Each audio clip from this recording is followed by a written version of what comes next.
Les entrepreneurs et dirigeants chrétiens ont un nouvel état-major. Les assises nationales du mouvement, qui se sont tenues à Strasbourg le week-end dernier, ont confirmé l'appel d'une nouvelle équipe dirigeante pour un mandat de 2 ans. Et ce soir, nous recevons le successeur de Laurent Bataille, Philippe Royer. Bonsoir. Bonsoir. Alors, vous êtes directeur général du groupe coopératif Synergie, un acteur majeur du conseil et services en agriculture basé à Laval. Vous êtes également à la tête de la librairie Corneille dans cette même ville. Et puis tout récemment, donc président des EDC. Merci d'avoir accepté notre invitation. Merci de m'accueillir. Alors, pour commencer, peut-être un retour sur les assises nationales qui se sont tenues à Strasbourg le week-end dernier. Qu'est-ce qu'on peut en retenir ? On peut en retenir déjà, c'est qu'on avait la grande joie de se retrouver à 2000 personnes, dont beaucoup de jeunes. Le mouvement des EDC est en fort développement. Nous étions, il y a 10 ans, 1400, 1500 membres. Nous sommes aujourd'hui plus de 3200 membres. Donc il se passe quelque chose aux EDC, quelque chose de beau. Je pense qu'on a à la fois l'audace de la foi, et on a envie de se nourrir de la pensée sociale chrétienne et d'apporter un regard éclairant sur le monde. Alors on peut revenir sur le thème de ces assises. Il s'agissait d'encourager les dirigeants à dire leur foi explicitement. Alors en quoi c'est important, quand on est dirigeant et chrétien, d'afficher sa foi ? Alors, on peut afficher sa foi sous plusieurs formes. Derrière oser une foi, il y avait oser croire, oser dire et oser bâtir. Et quand on veut vivre de la pensée sociale chrétienne, il nous revient de oser dire sa foi, mais le oser dire peut être par des témoignages, par des actes. Ce qui m'a valu, à titre personnel, de racheter une librairie qui était en liquidation judiciaire à Laval, au titre du bien commun, afin de maintenir un espace culturel au sein de la ville, espace culturel au sein duquel, en partenariat avec le diocèse, on a mis un espace religieux et spirituel. Alors la semaine dernière, les EDC ont publié leur baromètre de confiance. On y apprend notamment que 81% des chefs d'entreprise chrétiens pensent que l'année 2008 sera bonne, à la fois pour leur entreprise et que la situation économique de la France va s'améliorer dans les 12 prochains mois. Alors c'est encourageant. Quels sont les leviers justement de cet optimisme ? Je pense qu'un des leviers est général, qui est un phénomène de reprise économique qui se ressent dans l'emploi. Donc c'est une bonne nouvelle pour le pays. Je pense que les dirigeants chrétiens ont un point supplémentaire, c'est qu'ils portent un regard d'espérance sur le monde. Donc dans un monde qui pourrait être très anxiogène, je pense que dans le oser dire, dans le oser croire, il y a oser prendre des risques. Et le dirigeant chrétien, on l'invite à utiliser ses moyens, à avoir un rapport à l'argent qui soit un rapport de moyens, pas un rapport de finalité. Et ce qui fait que, y compris quand les temps sont plus difficiles, je pense qu'on doit avoir vocation à être animé de notre espérance, à continuer à entreprendre. Alors les EDC, vous l'avez dit, c'est 3200 chefs d'entreprise. Oui. Vous, quelles sont les directions que vous souhaiteriez insuffler au mouvement ? Donc avec mes 3 nouveaux vice-présidents, Sophie Souris, première fois qu'il y a une femme qui accède à la vice-présidence du mouvement, Cyril de Kéral et Damien Ferret, on s'est fixé 3 orientations. La première orientation, c'est de comprendre le monde pour éclairer le monde. Nous sommes, je vous disais, dans un monde en mutation. Ce monde est en mutation digitale, sociétale, technologique, environnementale. Et donc, il nous revient de poser un regard, de se faire éclairer nous-mêmes par des philosophes, anthropologues, théologiens, afin d'être capable de nourrir nos 3200 membres. C'est le premier axe. Donc, le second axe, c'est grandir dans la foi. On assume le C de notre sigle chrétien, donc EDC, et dirigeants chrétiens. Ça nous amène à associer 2 choses. On doit à la fois assumer le fait d'être leader de leader, ce qui est normal dans un monde économique où il faut être performant, compétitif, mais à la fois, et c'est parfois plus difficile pour un dirigeant, serviteur de serviteur, donc se désarmer pour servir ses collaborateurs, servir ses clients. Vous le disiez, être acteur de la transformation de la société en pleine révolution numérique. Oui. Vous le disiez aussi. Comment est-ce que vous regardez, vous, en tant que dirigeant d'entreprise, cet avenir ? Et vous le rappeliez tout à l'heure, vous êtes aussi à la tête d'une librairie et pourtant un secteur qu'on dit en perte de vitesse. Oui, effectivement.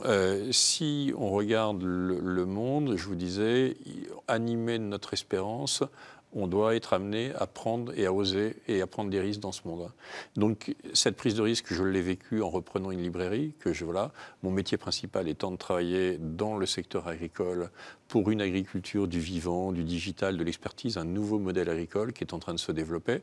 Et donc, ce que l'on attend et ce qu'on a invité, c'est qu'à ce que chaque membre, il y a eu vraiment des temps de ressourcement, d'intériorité de chacun des membres aux assises. Il y avait des très beaux moments. Et l'objectif, c'est pas que les EDC disent à chaque membre ce qu'ils ont à faire, c'est que chaque membre des EDC discerne ce à quoi Dieu l'appelle pour se réaliser dans le monde et réaliser des grandes œuvres pour le monde. C'est pas contradictoire avec la compétitivité, justement, cette intériorité ou ça non, va ça va non, ça pourrait être contradictoire si on se fixait des performances à 3 mois, 6 mois. Les dirigeants chrétiens sont dans une approche du bien commun, dans une approche qui se situe plutôt à 3 ans, 5 ans. Et nous pouvons constater que les entreprises qui appliquent la pensée sociale chrétienne sont des entreprises très performantes. Et on a tendance à faire croire à tort que être chrétien en entreprise, ce serait être moins performant, ce qui est complètement faux. Vous parliez tout à l'heure, vous travaillez dans le secteur agricole. Oui. C'est un secteur en crise, Oui. on en a parlé, on se souvient des évêques justement qui Oui. ont apporté leur soutien aux agriculteurs. Quel est votre regard, vous, sur cette situation ? Donc je connais bien le secteur agricole, je connais bien le secteur laitier, qui était le secteur le plus en crise sur ça. Mon évêque, Monseigneur Scherer à Laval, est allé voir des agriculteurs, effectivement, pour prendre connaissance et pour se nourrir et pour pouvoir porter une parole. Bien sûr que la crise, on a des prix qui ont tendance à remonter, ça va un petit peu mieux. Mais ce qui nous semble essentiel, c'est de travailler au sens du bien commun. Et le bien commun, c'est quoi ? C'est la juste répartition de la valeur ajoutée entre les acteurs. Il y a un problème en ce moment, aujourd'hui Oui. Objectivement, on ne peut pas accepter qu'un tiers des agriculteurs, producteurs de lait, gagnent 500 € par mois, ce qui était le cas sur l'an passé, alors que ces gens sont des entrepreneurs. Parfois qui ont un salarié, donc on ne peut pas se dire que ça soit logique qu'ils puissent gagner un demi-SMIC. C'est quelque chose de pas logique. Par contre, nous, ce monde-là, on ne le regarde pas avec fatalité. On est persuadé que les agriculteurs doivent reprendre leur part de valeur ajoutée dans la chaîne de valeur, et c'est pour ça qu'il faut que ces agriculteurs-là développent une agriculture du vivant, une agriculture de la modernité, une agriculture de l'expertise, parce que les consommateurs, et ça c'est un vrai point d'inflexion au niveau des filières, pour la première fois, les consommateurs acceptent de payer des produits plus chers afin que les producteurs aient une juste rémunération. Et là, on se dit qu'il y a peut-être quelque chose de bon qui est en train de se passer. Et notre société qui est en quête de sens, à nous de poser des actes pour que les consommateurs soient cohérents. Quels actes, par exemple ? Des actes, ça va être de mettre en avant les conditions de production qui sont en élevage. Les éleveurs sont passionnés. On va de temps en temps, au niveau média, présenter une situation d'un éleveur qui n'aime pas ses animaux. Moi, je connais beaucoup de producteurs de lait. Ils sont passionnés de leur métier. Ils prennent un soin de leurs animaux qui est extraordinaire.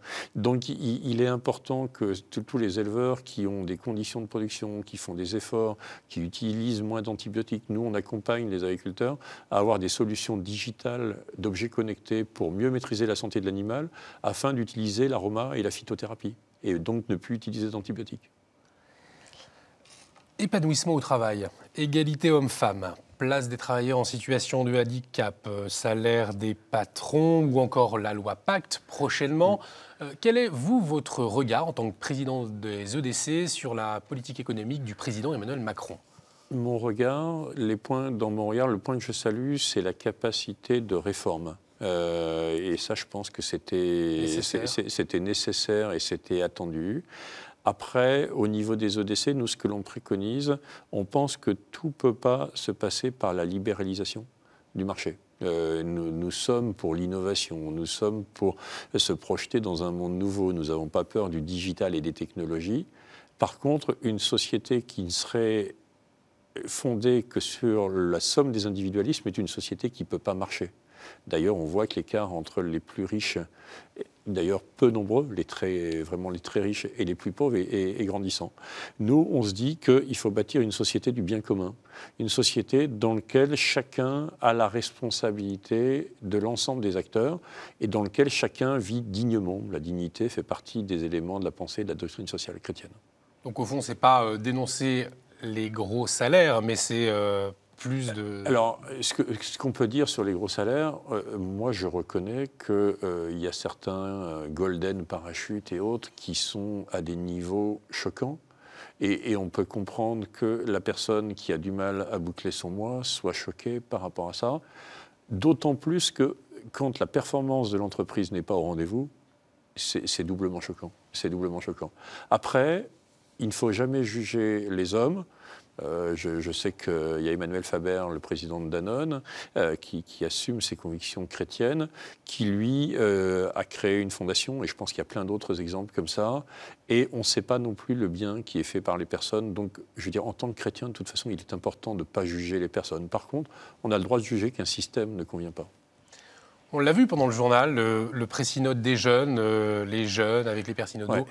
Commence à réfléchir sur un avenir. Ouais. Vous, la place des jeunes dans les sociétés, dans les entreprises et pour l'économie du pays. Lors de mon discours d'orientation, j'ai expliqué que ce serait l'une des priorités. Il est évident que la génération Y, Z, ce sont des générations qui ne voient pas le monde de la même manière. Alors moi, cette génération, je l'accueille très positivement parce qu'elle est vraiment communautariste, elle est en quête de sens. Alors parfois, les patrons râlent parce qu'en disant « oui, mais ils ne fonctionnent pas comme les autres, ils veulent terminer le week-end le vendredi midi, ainsi de suite ». Par contre, ils peuvent être là jusqu'à 10h le soir. Donc, ils ont une autre forme. Et nous, on a un vice-président, Cyril de Kérad, qui sera chargé de la transformation du mouvement. Et l'objectif, c'est d'appeler beaucoup de jeunes à prendre des responsabilités. Et c'est aussi de faire la somme de la force de la jeunesse, avec son énergie, son enthousiasme, et la sagesse des personnes plus expérimentées. Et on compte se nourrir les uns et les autres de ça. Mais le mouvement est en plein renouvellement. Et on a envie vraiment de l'accélérer avec la génération 25-35 ans. Parce qu'on constate que beaucoup de jeunes deviennent dirigeants d'entreprise en start-up à la fin de leurs études. Et donc, ils ont tout à fait leur place aux EDC. Merci beaucoup, Philippe Royer, d'avoir accepté notre invitation. Merci à vous de nous avoir suivis. Cette émission est à revoir sur notre site internet www.ktotv.com. Réagissez également avec le hashtag à la source. On se retrouve jeudi. Excellente soirée sur KTO.